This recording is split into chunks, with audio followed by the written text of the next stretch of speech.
제가 본문 말씀을 받들어 봉독하도록 하겠습니다.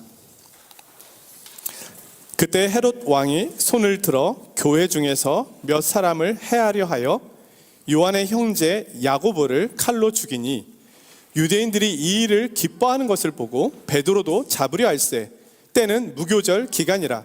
잡음에 옥에 가두어 군인 내식인 네페에게 맡겨 지키고 유월절 후에 백성 앞에 끌어내고자 하더라.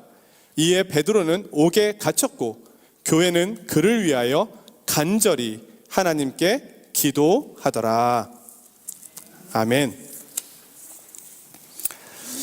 올여름 저는 한국을 방문해서 서울을 여행할 기회가 있었습니다. 서울의 정동길을 여행하는 중에 1900년대에 지어진 한 기념관을 방문하게 되었습니다. 그곳에서 대한민국의 마지막 왕이었던 고종 황제가 친필로 프랑스 정부에 보낸 편지를 보게 되었습니다. 19세기 말 우리나라와 프랑스는 외교 관계를 맺고 있었습니다.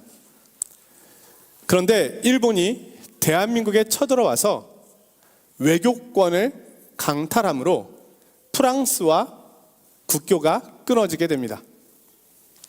이에 고종은 우리나라의 독립을 보전할 수 있도록 프랑스 영사관을 다시 설치해 주실 것을 부탁하는 편지를 보냅니다. 이 서신은 1906년 6월 22일 쓰여졌습니다. 힘의 논리가 지배하는 세상 속에서 살아남기 위하여 열국의 도움을 구하는 간절한 편지였습니다. 외세로부터 대한민국을 지키기 위한 치열한 현장을 느낄 수 있었습니다. 그런데 성경은 힘의 논리로 세워져 가고 있는 세상 나라가 아니라 하나님 나라에 대하여 말씀하고 있습니다. 하나님의 나라는 세상 나라가 세워져 가는 방식과는 다르다고 말씀합니다. 그렇기 때문에 세상 나라와 하나님의 나라는 자주 충돌하게 됩니다. 오늘은 추수감사 주일입니다. 세상 나라의 권세 속에서 하나님 나라의 백성으로 이 땅에서 살아간다는 것은 큰 씨름이 필요합니다. 올해 여기까지 온 것은 하나님의 도우심과 은혜의 결과입니다. 그런데 앞으로도 우리가 하나님의 나라의 백성으로 잘 살아갈 수 있을까요? 하나님 나라의 권세가 세상 나라의 권세를 이겨낼 수 있을까요? 오늘 말씀을 통해서 하나님 나라와 하나님 나라의 백성된 우리를 붙들어 주시는 주님의 인도하심의 말씀에 귀를 기울여 보겠습니다. 먼저 이 세상의 모든 권세는 하나님께로부터 나오는 것이라고 성경은 말씀합니다. 그렇기 때문에 국가뿐 아니라 어떤 모임에서도 권세를 행하는 사람은 하나님의 대리자로서 행하는 것입니다.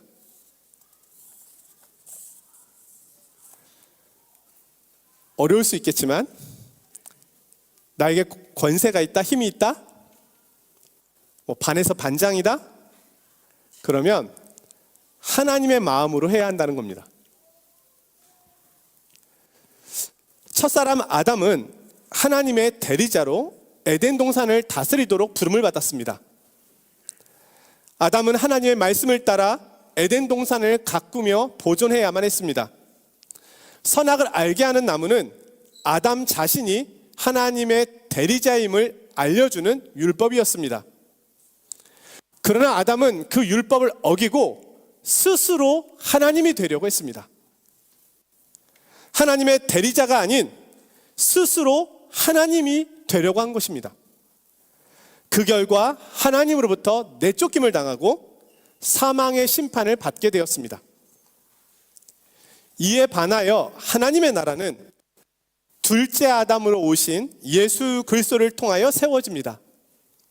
예수님께서는 잃어버린 에덴을 회복하시고 하나님의 나라를 다시 세우도록 부름을 받으셨습니다. 예수님께서는 하나님의 율법의 말씀에 죽기까지 순종하심으로 망가지고 무너졌던 에덴의 질서를 다시 회복하십니다. 예수님은 하나님과 본체이셨지만 죽기까지 하나님께 순종하셨습니다. 그러심으로써 하나님 보좌 우편에 앉게 되셨고 첫 번째 아담이 잃어버린 하나님 나라 통치 대리자의 위치를 회복하셨습니다. 오늘날 하나님의 나라가 세워져 가는 방식과 원리도 이와 동일합니다. 자, 세상 나라는 힘의 논리로 세워져 가고 있다면 하나님의 나라는 예수 그리스도처럼 하나님 앞에서 자기 부인을 통해 고난과 십자가와 부활로 세워져 가는 것입니다. 교회는 그리스도께서 보여주신 이 원리가 하나님의 나라가 세워져 가는 전초 기지가 됩니다. 성도는 첫 번째 아담의 불순종을 버리고 예수 그리스도를 따라 순종의 길로 나아가는 사람입니다. 오늘 본문에는 세상 나라의 통치 방식으로 하나님의 나라의 전초 기지인 교회를 박해하고 있는 헤롯 왕의 모습이 나옵니다. 표면적으로는 왕이 베드로를 신문하고 있는 것이지만 영적으로 보면 하나님 나라의 힘과 세상 나라의 힘이 충돌하고 있는 현장입니다. 헤롯 아그리파 1세 왕이 언급되고 있는데요. 그는 예수님 당시에 헤롯 대왕이었던 그의 손자입니다. 그리고 사도행전 26장에 가면 바울을 신문하고 있는 헤롯 아그리파 왕 2세가 나오는데요. 그의 아버지입니다. 그러니까 아버지 아그리파 왕은 베드로를 신문하였고 아들 아그리파 2세 왕은 바울을 신문하였습니다.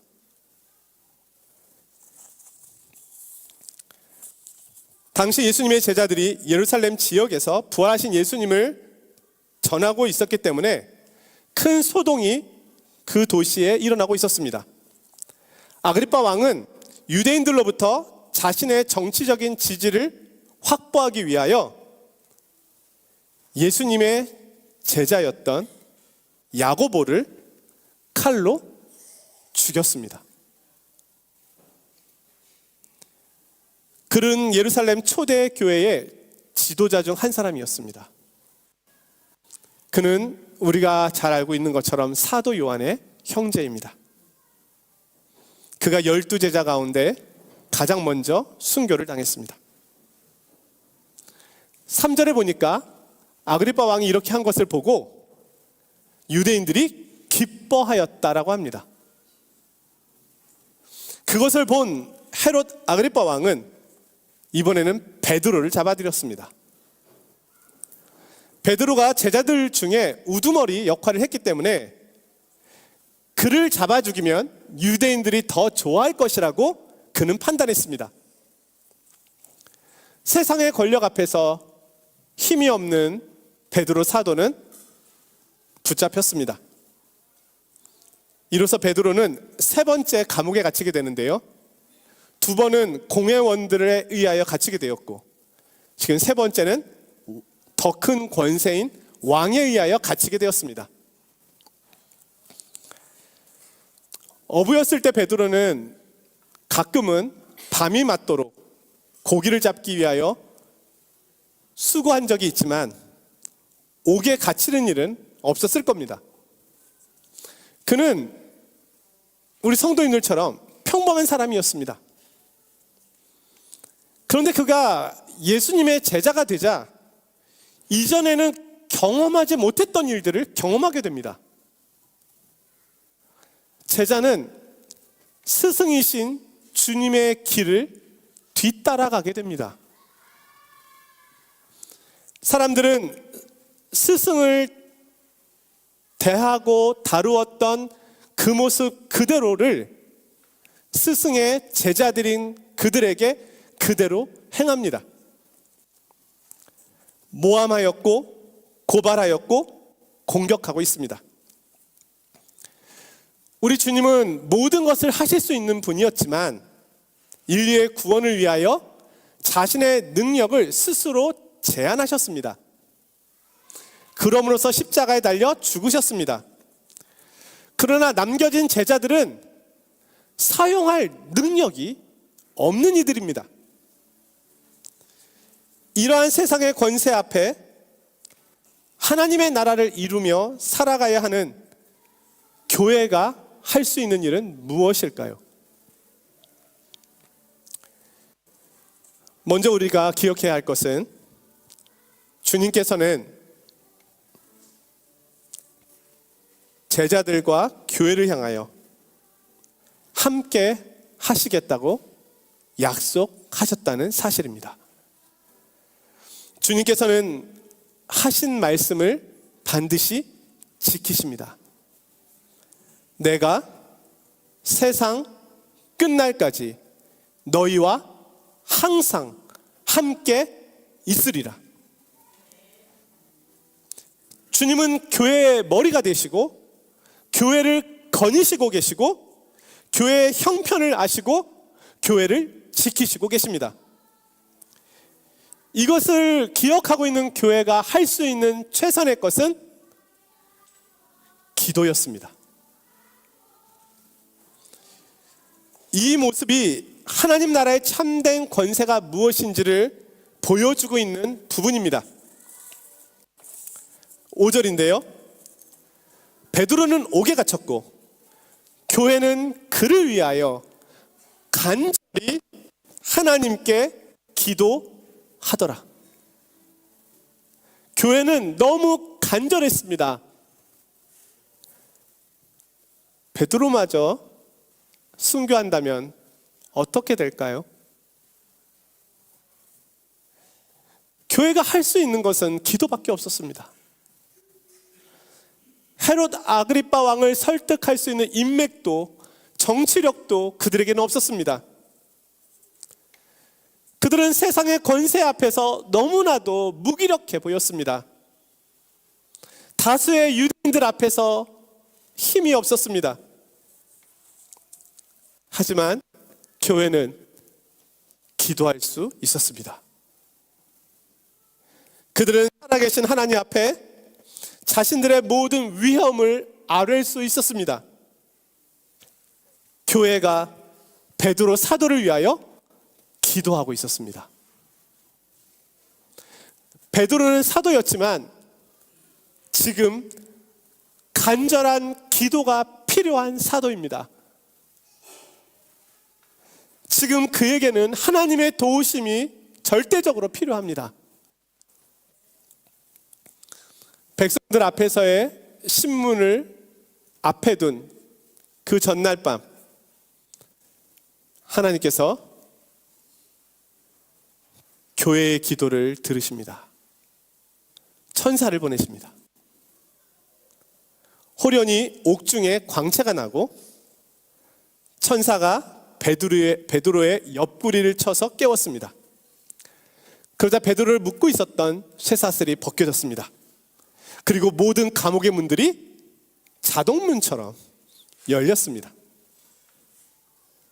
베드로 사도는 감옥을 나와서 자유인이 되었습니다. 감옥은 어찌 보면 세상 권력의 중심이라고 할 수 있습니다. 우리는 사도행전 4장에서 이미 베드로와 요한을 감옥에 가둔 대제사장과 공회의 모습을 본 적이 있습니다. 그때도 천사가 감옥의 문을 열어서 그들이 나올 수 있었습니다. 그런데 지금은 왕이 더 큰 권세를 가지고 사도의 몸을 묶어버렸습니다. 그런데 하나님의 천사가 하나님의 명을 받고 왔습니다. 시간과 공간을 초월하여 더 크신 하나님의 권세를 보여주고 있습니다. 주님께서 여시면 닫을 자가 없고 주님께서 닫으시면 열 자가 없습니다. 세상 권세는 하나님의 권세 앞에서 물러갑니다. 이것이 하나님 나라의 권세입니다. 세상은 그를 묶었습니다. 세상은 계속해서 그를 묶어두기를 원했습니다. 하지만 묶을 수 없었습니다. 하나님께서 베드로를 지키고 계셨기 때문입니다. 하나님께서 베드로를 돌보셨고 교회를 돌보시고 계셨습니다. 우리는 여기서 한 가지 고민을 하게 됩니다. 야고보 사도는 순교를 당했는데 베드로 사도는 구원을 받았습니다. 결과적으로 어떤 사도는 죽었고 어떤 사도는 살아남았습니다. 다 같은 주님의 제자요, 다 같은 하나님의 자녀입니다. 그런데 한 사람은 데려가셨고 한 사람은 남겨두셨습니다. 우리는 이것을 어떻게 이해해야 할까요? 하나님께서 누구를 더 특별히 사랑하신 것입니까? 아닙니다. 하나님은 모든 제자를 사랑하셨습니다. 하나님께서는 우리를 서로 다른 부르심의 자리로 불러주셨습니다. 이 땅에서는 우리가 오래 살고 짧게 살고가 큰 관심일 수 있습니다. 그러나 하나님 나라의 관점으로 볼 때는 야고보나 베드로나 다른 제자들의 삶의 시간이 그렇게 중요한 것만은 아닙니다. 아무리 우리가 오래 산다 할지라도 아침 안개와 같은 짧은 시간일 뿐입니다. 하나님께서는 우리의 수명에 손해를 보지 않으십니다. 하나님께서는 우리를 향한 계획을 갖고 계십니다.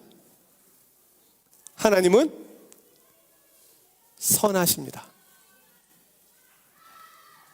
의학의 발달로 사람들은 앞으로 150세를 살 것이라 두려워합니다.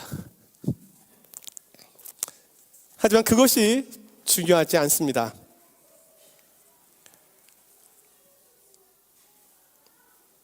오래 사느냐가 중요한 것이 아니라 무엇을 위해 어떻게 살고 있느냐가 중요합니다. 우리는 살아도 주를 위하여 살고 죽어도 주를 위하여 죽습니다.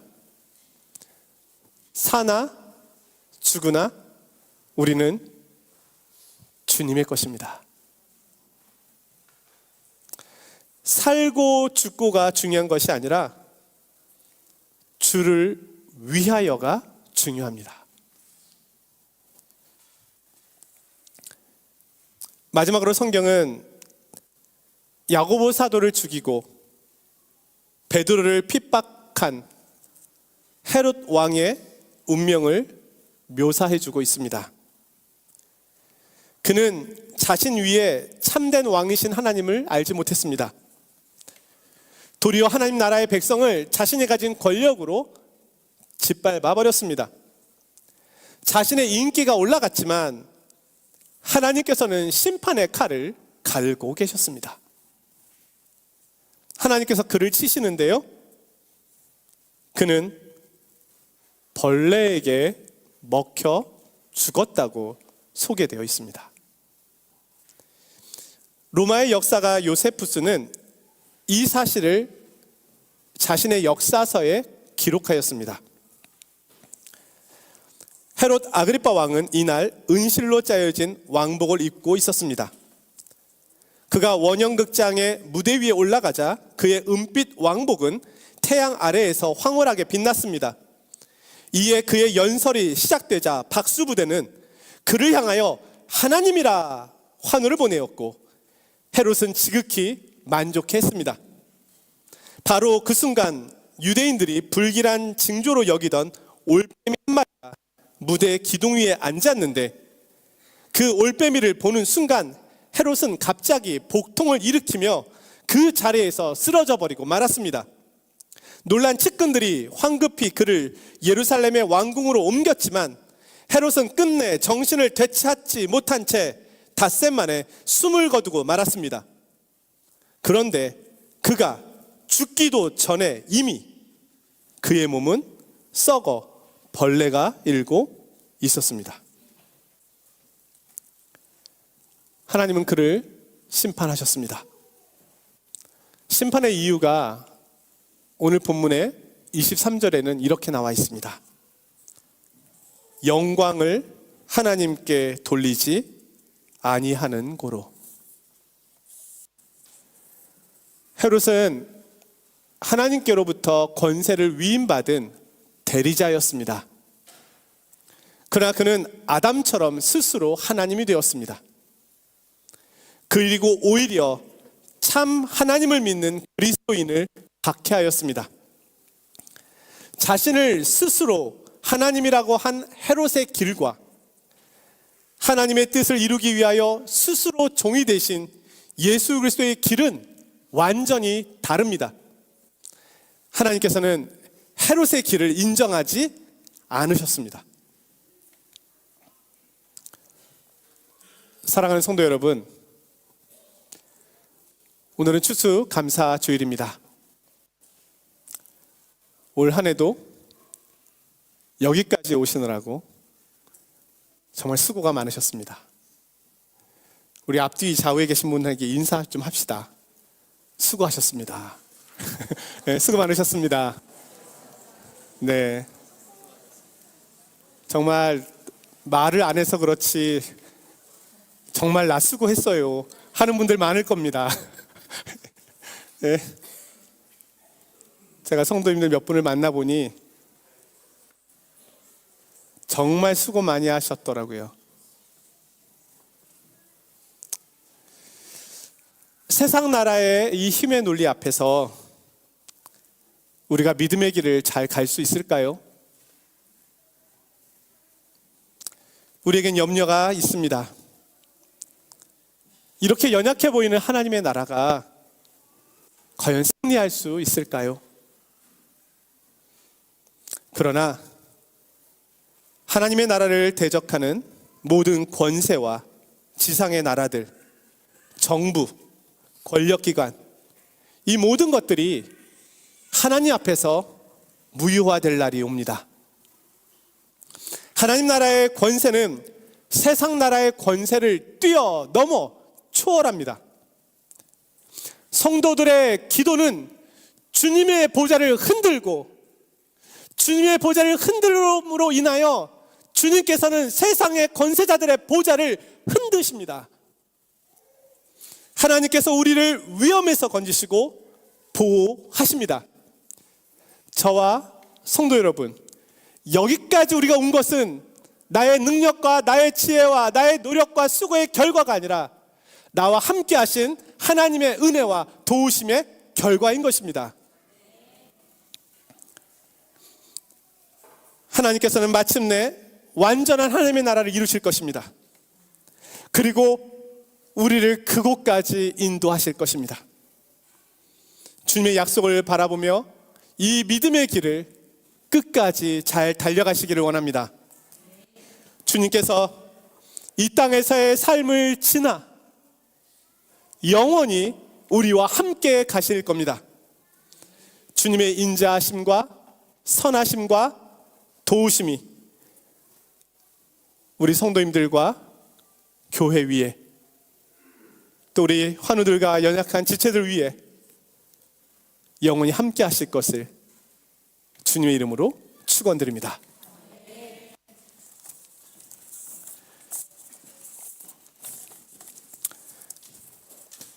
거룩하신 하나님, 세상 나라의 힘 앞에서 하나님의 나라가 승리할 것을 믿음의 눈으로 바라봅니다.